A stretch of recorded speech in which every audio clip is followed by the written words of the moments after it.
একমাত্র স্পিনারও বাদ, বাংলাদেশের বিপক্ষে কত পেসার খেলাবে বাবররা। বাংলাদেশ পাকিস্তান 2 ম্যাচের সিরিজ শুরু হবে রাওয়ালপিন্ডি টেল দিয়ে।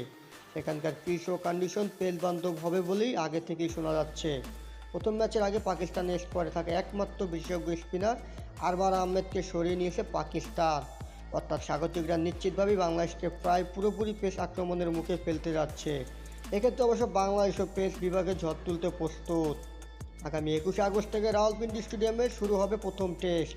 ওই ম্যাচের আগে পাক স্কোয়াড থেকে সরিয়ে নেওয়া হয়েছে দুজনকে।